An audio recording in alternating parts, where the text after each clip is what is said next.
దేవుని నామమునకు స్తోత్రం. నాటి ధ్యానాంశము యేసుక్రీస్తు నామావళిలో ఆలోచనకర్త అనేది ద్వితీయ నామముగా నిన్నటి దినమున కొన్ని ఆధ్యాత్మికమైన విషయాలు ఆయన ఆలోచనలతోటి మనల్ని ఏ విధంగా జీవింపచేస్తున్నారో నేర్పించినందుకు వేలాది స్తోత్రములండి. మరికొన్ని విషయములు ఈ రోజున ఆలోచనకర్తగా మనకు తెలియజేస్తున్నందుకు వేలాది స్తోత్రములండి. రెండవ భాగంగా అందుచేతనే కీర్తనకారుడు నీ ఆలోచన చేత నన్ను నడిపించదు అని కీర్తన గ్రంథం 73 అధ్యాయం 24లో తెలియజేశారండి. దేవుడు తన సంకల్పము అనగా ఆలోచన చొప్పున అనుగ్రహించిన మరికొన్నిటిని మనం గమనించగలిగితేనండి తాను అనుగ్రహించిన వాగ్దానమును మనకు దృఢపరిచి ఉన్నారు. హెబ్రీ పత్రిక 6వ అధ్యాయము 17వ వచనం. ఆ వాగ్దాన ప్రకారం మనకు కుమారుని అనుగ్రహింపబడ్డారండి. రెండవదిగా మనకు సంపూర్ణ జ్ఞాన వివేచన కలుగుటకు తన కృపను విస్తరింపచేసి ఉన్నారని ఎఫెసీ పత్రిక 1వ అధ్యాయము 11వ వచనంలో మనకు కృపను విస్తరింప చేయడానికి ఇటువంటి గొప్ప ఆధిక్యతను మనకి ఇచ్చి ఉన్నారండి. మూడవదిగా మనలను తనకు కుమారులుగా ఏర్పరచుకొని ఉన్నారని ఎఫెసీ పత్రిక 1వ అధ్యాయం 6వ వచనంలో తెలియజేశారండి. నాలుగవదిగా మన పాపములను అతిక్రమములను ఎన్నటికీ జ్ఞాపకం చేసుకొననని హెబ్రీ పత్రిక 19వ అధ్యాయం 17వ వచనంలోను హెబ్రీ పత్రిక 8వ అధ్యాయం 12లో తెలియజేశారండి. ఐదవదిగా మనము పరిశుద్ధులంగా ఉండుటయే ఆయన చిత్తము అని తెస్సలోనికీయులకు రాసిన మొదటి పత్రిక 4వ అధ్యాయం 3లో తెలియజేశారండి. ఆయన మనకు బుద్ధి చెప్పేదని అన్నారండి. ప్రకటన గ్రంథం 3వ అధ్యాయము 18వ వచనం ప్రకారము. ఏడవదిగా మనము కూడి మధురమైన గోష్ఠి చేసి ఉన్నవారమని కీర్తన గ్రంథము 55వ అధ్యాయం 14లో అని తన ఆలోచనలతో మనలో పాలివాళ్ళు గావించి ఉన్నారండి. ఇట్టి తన సంకల్ప సిద్ధి కొరకే దేవుడు నరులందరినీ యథార్థవంతులుగా పుట్టించారండి. కానీ వారు వివిధములైన తంత్రములను కల్పించుకొని ఉన్నారు అని మహాజ్ఞాని సొలొమోను సెలవిచ్చినారండి. ప్రసంగి గ్రంథం 7వ అధ్యాయము 29లో.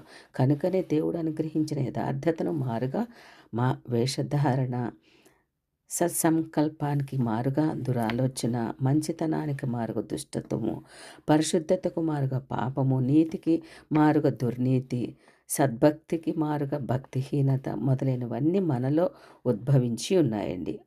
కారణము మనలో స్వార్థము అసూయ ఉండబట్టి. అందుకు కారణము హృదయ ఆలోచనలు మనుష్య వశము అని సామెతల గ్రంథం 16వ అధ్యాయం 1లో వాక్యము సెలవిస్తుందండి. ఒకరి ఉద్దేశములు ఆలోచన చేతన స్థిరపరచబడినని సామెతల గ్రంథం 20వ అధ్యాయం 18 తెలియచేయగా, నరుని హృదయంలోని ఆలోచన లోతు నీళ్ల వంటిదని, వివేకము గలవాడు దాన్ని పైకి చేదుకొనునని సామెతల గ్రంథం 20వ అధ్యాయం 5లో తెలియచేశారండి. అట్టి ఆలోచనను అనుగ్రహించువాడు మన ప్రభువే. వివేకము కలిగి శ్రద్ధతో ఆలోచించి ఉండగలిగితే శ్రద్ధ గల వారి ఆలోచనలు లాభకరములని సామెతల గ్రంథము 21వ అధ్యాయము 5వ వచనంలో దైవ వాక్యము సెలవిస్తుందండి.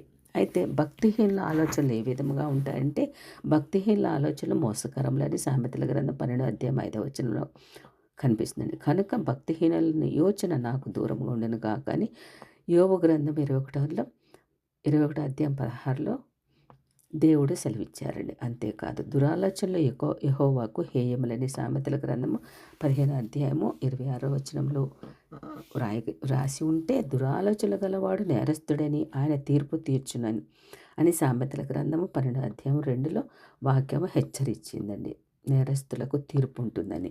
కొందరు దేవుని సన్నిధిలో దైవ మందిరంలో అనేక దుర్భాషలు ప్రలాపాలు పలుకుచూ ఉంటారు. అట్టి వారికై దేవుని సన్నిధిని అనాలోచనగా పలకరాదని ప్రసంగి గ్రంథము 5వ అధ్యాయం 2లో హెచ్చరిస్తుందండి.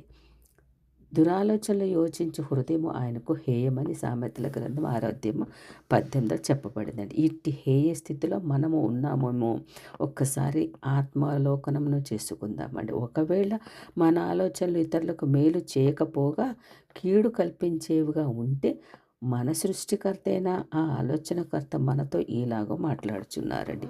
నేను చెప్పిన బోధ ఏమియో మీరు వినకపోతిరి, నేను గద్దింపుగా మీరు లోబడకపోతిరి అని సామెతల గ్రంథం 1వ అధ్యాయం 25లో ఉన్నదండి. నా ఆలోచన వినక నా గద్దింపు తృణీకరించిరి. ఆయన ఆలోచన బోధ వింటూ లోబడుతున్నామా లేక వినక తృణీకరింపబడుతున్నామా?